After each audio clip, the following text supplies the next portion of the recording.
it's a pleasure, it's happiness that I can't actually express. But building this for the last 2.5 years, it has been a journey of ups and downs. I entered when I was passionate about the problem. Now I'm moving to monetizing the problem, the solution that I've created. But we want this to be a movement that can create more ideas that are going to impact healthcare.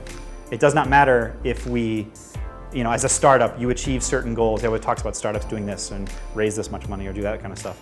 That's not really the reason that any of us are kind of here. It's the fact that you actually have the ability to give people something that they really value. Success to me, actually, I think I've already arrived at it. For what we are doing, we're actually trying to build something here, not just trying to make money. We're trying to build something that is beyond the borders of this country.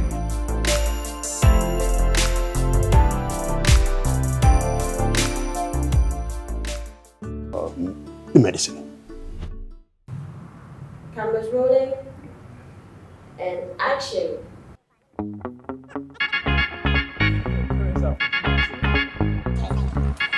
Hi, how are you?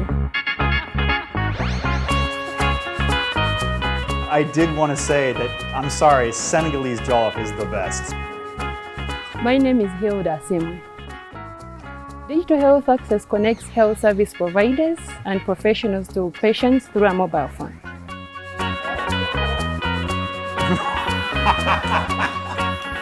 Full name is Edward Grandstaff. I'm Bill. So Redbird is a startup. What we do is we're trying to make healthcare very convenient for people with chronic diseases in Ghana and Sub-Saharan Africa. My name is Dr. Prosper Hibisipe. My name is Benyo Innocent. I'm a team lead and co-founder at MScan. I'm a medical doctor by profession, but a healthcare entrepreneur by passion. MScan stands for Mobile Scan Solutions Uganda Limited. And at MScan, we are developers of low-cost mobile ultrasound machines. First of all, as Uganda, there is only one doctor to 7,000 patients as we talk. And according to the Ministry of Health, 90 minutes, 5 hours are spent in the hospitals right now. And you can see, right now to seek health services, you have to move to the hospitals, the institutions. If you're a Ghanaian, you probably have grown up in a home where at least you have a father, uncle, or relative suffering from 1 or 2 chronic diseases. You've had to go to the hospital before. And for the chronic disease, the thing that happens is that unlike, I'm sure we've all had malaria, unlike malaria where I walk into the hospital, I get treated and I leave the health system and I leave the space for someone. Anytime someone gets diagnosed with a chronic disease, it means that this is a lifetime of going back to the hospital to keep managing your health. So the more people you get added to the chronic disease list, the more inconvenient the healthcare system becomes. So some of the things that you need as a chronic disease patient are actually just basic things. For example, like, let's take a diabetic, for example. If, say, Kwame is a diabetic, Kwame would need to see their doctor probably once every 3 months. Ideally, in between that, you want Kwame to be checking in on their health, because unlike malaria where you actually will feel sick, you could actually have high blood sugar and be walking around and not know. So the fact that it would take me half a day to go into the hospital to go and check it just makes a lot of people don't do that. So we end up either you die accidentally, or it becomes when there's an emergency, we rush you to the hospital and your chances of survival are low. So we realized that providing this service where people can have the convenience of still being able to manage their chronic disease by walking just within 5 minutes, getting their health checked and still move on with their life was something that was worth pursuing. I think that the solutions that have to be delivered for Africa have to be developed by Africa itself, okay? And these are solutions that have taken the context of Africa, and they have to be developed with Africa, hand in hand. So we did a survey in Mubende and actually got to know that a mother only can afford 5,000 for an ultrasound. Compared to when they need to go to a health center in town and pay 10,000 Uganda shillings as transport, get an ultrasound at maybe 20,000, and they still have to go back to the village, back home. So they end up spending 30,000, yet that is money that they could use for other things at home. So we've worked with mothers, we've had a journey with the mothers. We understand that they need these solutions to be delivered right where they are. And the model that MScan, we of course have a cost-sharing model that we think is a model that is going to revolutionize how healthcare is delivered in Africa, whereby you work with the community, provide them with a solution. For example, for us, we charge them $2 per scan. $1 comes to us, $1 stays with the mother. And the $1 after 1 year is able to actually pay back the money that we have put in our product. And this will still be owned by the health center where this machine is. So the model that we're using, one, is very African-centered, very sustainable, and we hope that we can spur a growth of other social entrepreneurs across the country.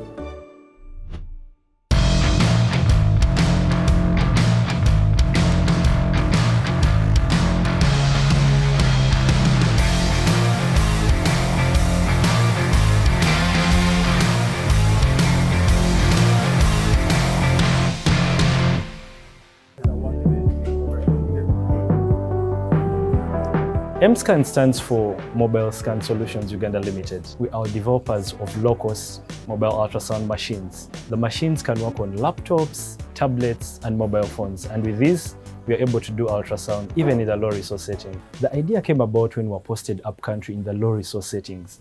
We saw mothers die due to complications related with pregnancy. And these are complications that we could detect using ultrasound.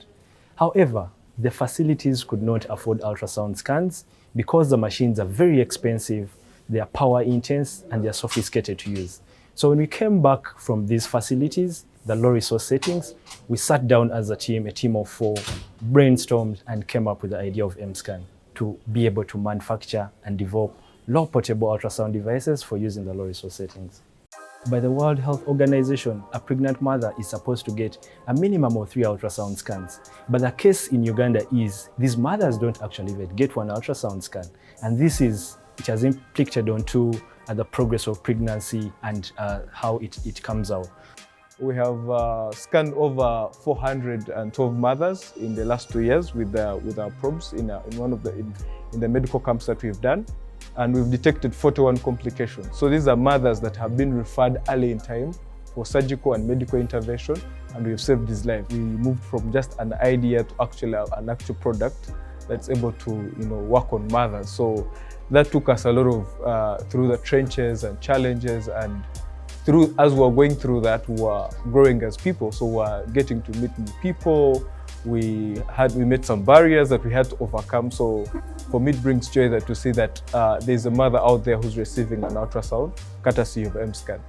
And that mother is being referred for care, and we are saving their lives. So for me, it is joy after a whole 2 years of struggle. The first prototype was built out of research, experimentation, and trial and error. That's how we built our first prototype. The first prototype, however, was able to detect the fetal heart rate. It wasn't perfect, but we experimented with the piezoelectric crystals. These are crystals that produce ultrasound signals. So we were able to understand how these crystals work and how we can use them to actually generate sound. And that was the very first experiment MScan did. So with Yuri, we were able to use these crystals, and then with the software, it was able to detect the fetal heart rate. It was a big success for MScan. We now built version 3 and version 4 in a period of still one year. One of the things MScan is trying to achieve is how can we utilize on the energy produced in the country. So MScan can connect to solar devices or solar panels, and with the solar energy system, we are still able to achieve ultrasound even in the low resource settings where power is a very, very big challenge. As a startup, we don't have much money to blow.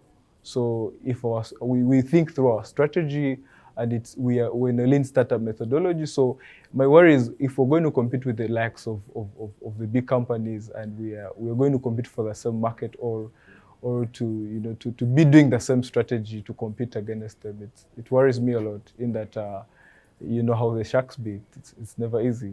But building this for the last 2.5 years, it has been a journey of ups and downs. But as a team, we've kept together despite all the different challenges. We've kept together as a team. The leadership is doing very well, and everyone does their role and executes according to what they're supposed to do. So it's very, very amazing for us as a team. Gender balance is a very big issue, and as a team we had to recognize that we had to be very cognizant on who are actually on board on the team. So the leaders added so much, but most importantly, we are addressing maternal mortality, and these are issues that affect mothers. It would not make sense to be only gentlemen on the team and you are claiming to be addressing issues of mothers. Yeah. So it was a very, very good attitude. Actually, from the start, we're very confused that we are solving the issues of women, but we don't understand women. So the woman on the team has actually given us a glimpse into the feminine world and how how they all operate.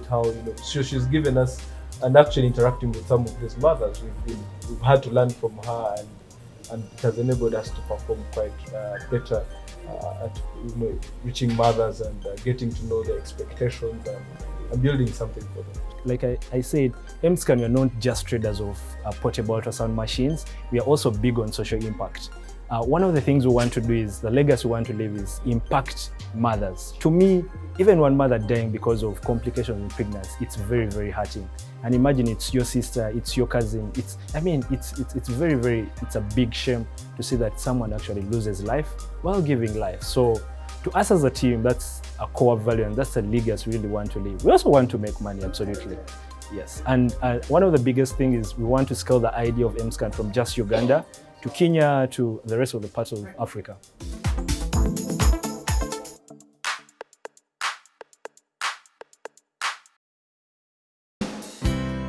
Health, wellness, sport, beauty, medical breakthroughs. Healthy Living cares about your well-being. Every week, connect with our experts. You can ask them your questions and get their advice.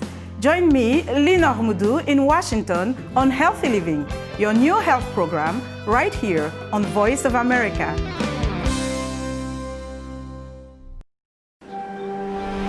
Hello, welcome to Straight Talk Africa, live from the Voice of America headquarters here in Washington. I am Shaka Sali. Straight Talk Africa, we call it like it is. We discuss issues that reflect the interests of our audience without fear or favor. We are guided by facts, and I look at myself as a servant of nothing but the truth.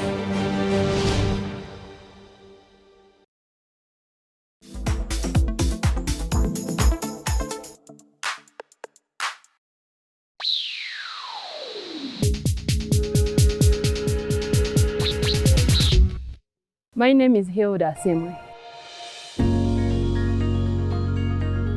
Digital Health Access connects health service providers and professionals to patients through a mobile phone.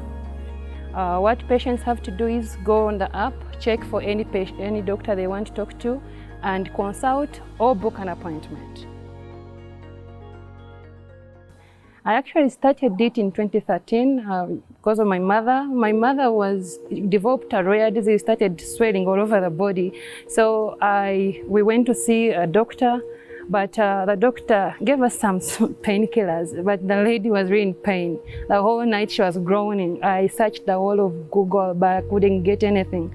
So it came to me like, what if I had these doctors, as many as possible, on a platform where I could chat with them? It's 2019, I should be able to have all this information at my fingerprint.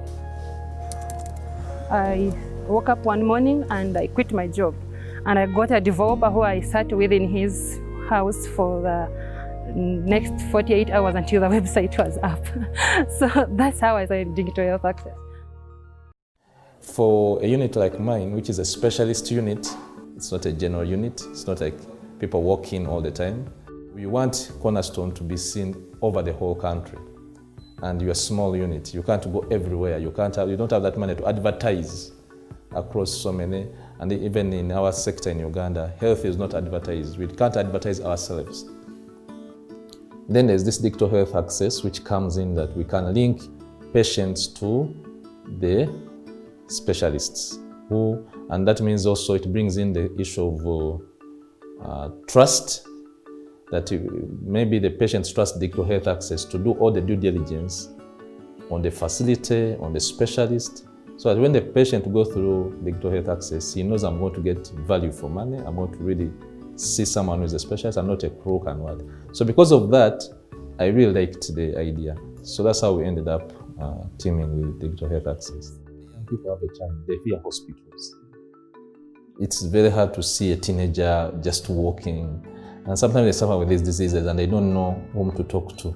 This is the time to use the app. Accordingly to our analytics, Google Analytics, actually more of our visitors are between the age of 18 and 28. So, and according to our analytics still, the most questions are asked about sexual reproduction. So I think we are more helping the youth in this case, because they're the ones who normally shy out to ask these questions in institutions. So they look at us as the easy solution. I think the most challenge is spending every saving I've ever worked for the last 30 years on this company. We put almost everything. I even sold even my car that I had got from my previous work. It gets tougher, but the good thing is that every call from a client makes it worthwhile. Every time you have a hospital registering and someone telling you we have an appointment, it makes it worthwhile. But as a company, success is when I have every small clinic, every small pharmacy, deep village accessing digital health access to anyone, even those that cannot afford a mobile phone. I would love to have a system that connects the whole health system in Africa in one place. And I'm very sure in the next 5 years, we're going to be having the most interactive health forum. We're going to be having the most visited site. You know, here in Uganda, it's very difficult to get doctors. And me being a busy person, I have a busy lifestyle, I have to have something that can be able to enable me reach my doctor at any time. So this application has not only saved me going to the hospital, but it has brought the doctor close to me, where I can even have a one-on-one relationship with the doctor. I use Digital Health Access app. One, for me as a doctor, I use it to give medical advice or even prescriptions, and also conduct consultations to the patients via online. Doctors from all over the country, and also from Ghana and India, are always available on the app for me. There's a very good health forum where we can be able to chat with fellow users. It's a more of peer-to-peer education. I can be able also to order for drugs from any pharmacy that was listed. So it has been a very good experience for me.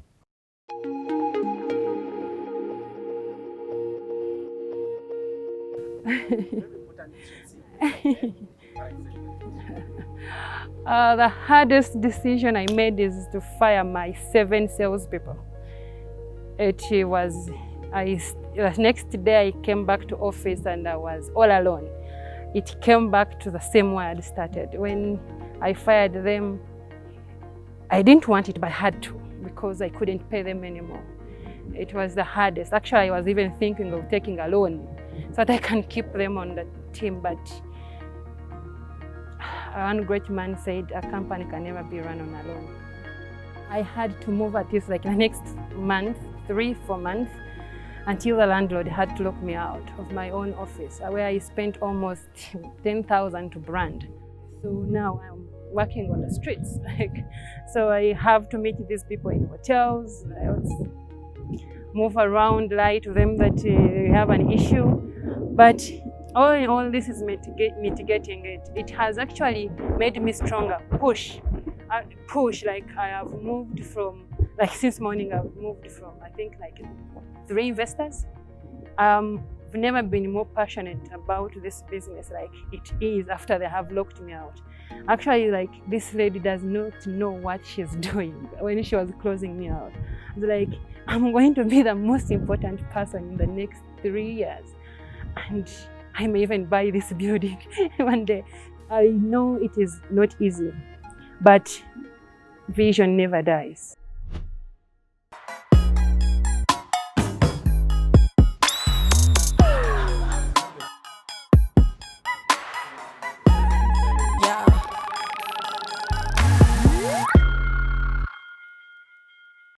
So Redbird is a startup. What we do is we're trying to make healthcare very convenient for people with chronic diseases in Ghana and Sub-Saharan Africa. If you're a Ghanaian, you probably have grown up in a home where at least you have a father, uncle, or relative suffering from one or two chronic diseases. You've had to go to the hospital before. This all came up when I met Patrick at Impact Hub in Accra on a health hackathon. He had this idea of making pharmacies do better and making healthcare more convenient.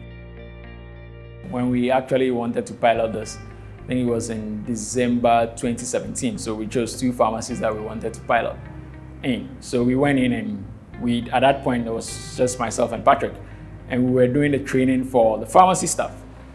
So we ran through all the tests, we ran through all the software, and then we said, okay, now you have to test yourselves so that you know how to do it. And right there in the middle of Nima was this employee who had a blood pressure of almost 190, 130, sitting in the training. And we're like, wow, this is a lifesaver, right? Because anything could happen. She could, God forbid, go home and not wake up the next day. And the boss was like, stop the training, get down, take medication, go to the hospital. That was the first point, and we hadn't even rolled out Redbird. From what we've rolled out, people have shown up to their screening events, and they have sugar levels of 25. I mean, fasting blood sugar level of 25, sometimes even higher than what the reader is able to read. And they have no idea that they have elevated sugar. So for that kind of people, I cannot overstate what it is that is changing. If you look at the tech side that we have, we see this as being the catalyst for changing health. We want to connect people within the healthcare space.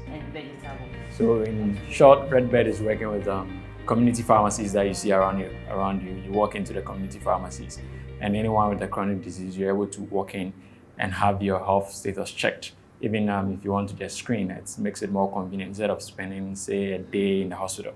It's around you as of today in 180 pharmacies in Accra and Kumasi. So if you see any Redbird sign in front of any pharmacy, rest assured, you can go in and quality is assured for your health monitoring. So there's 2 main parts. There's the technology that we put in the pharmacy itself. So the pharmacy, when you walk into the pharmacy, they immediately have access to our centralized network that lets you see your health records, that you have access to your health records anywhere, and you can see not just one health record, but the trend itself. And so we have a progressive web application, more or less. It just appears like an application on a tablet that we provide the pharmacies for. So all of our pharmacies are computerized from the start, and they have our software running on it as well. And so that allows any pharmacy that you would go to at Redbird, if you're registered with Redbird, you can authorize that pharmacy to have access to your data. Even if I am somebody who's just, I don't even have a smartphone, which still actually is a decent part of the market, when I get a Redbird test taken at the pharmacy, immediately an SMS with my record has it. So at the very least, I know I can actually take my health record, and basically show it to anyone else that I'd want to give that to. We have people who are more confident now, because when they come in with complaints, we can actually run a few tests, and then most people come in thinking they have malaria, and then you check they don't have malaria. You check probably they have low HB, so then we know that this is what's actually wrong, not what they thought was wrong. We have people who also come in, especially those who have high cholesterol. They come in testing for their cholesterol every month to see whether they are improving, because they don't really have them cholesterol test strips on the market that they can easily buy.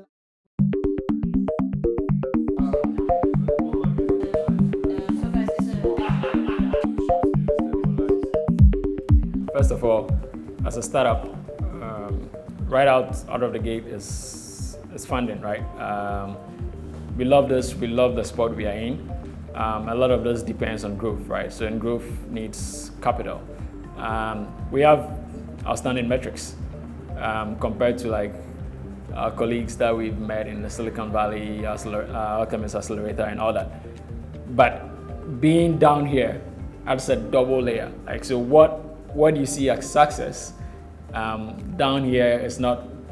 You are being double judged. Like you need to perform way above to sort of like let people feel like they're de-risking. We stay up late when we have to stay up late. If we have to forgo holidays, we do those. We pride ourselves in being able to bring together a team that is capable, independently capable. So we're able to allow this team to go out there and make it. And that is what we pride ourselves in, like people excited about the work that we do because they bought the vision and people can relate. We are doing good work. Like it's not a call, it's not like a chore, like people just wake up, oh, I have to do this. Like people really are happy doing the work that we do. And the partying culture, unfortunately, probably could get a bit more of that. But as a startup now, like we kind of work comes first, right? Work comes first. We do have fun. We have Friday games that we play. We get winners, and we do go out a couple of times. The team is lively. Like yeah, we have a good team. We don't see this just as, oh, Redbird's just for Ghana. This is just going to be a Ghana thing. But the environment is perfect, both because we've found a perfect match between the skill sets that we need to build the business. So this includes like basically talented, eager people who really want to solve this problem because they very much recognize that convenient healthcare access is really, really important. And you realize that this is not something that anyone has really solved. But the fact is here, you have the community pharmacies and the networks and the people that want to make this type of healthcare better is here. But then the other part that's combined with it is the skill sets that we have access to. So we were a little bit concerned, like, okay, well, when we develop this, we have to make sure what technologies are we going to use because we're going to have to be able to find local skill sets and local talents. But we found that that's not the case at all. I can speak as the CTO, the technology ecosystem, and I know that's a phrase that people use a lot, is fantastic here. The skill sets that people have and the access to people who are bright and talented and eager to solve this problem has worked really, really well. And we're happy. Like I think we couldn't think of anywhere else to do it than Ghana.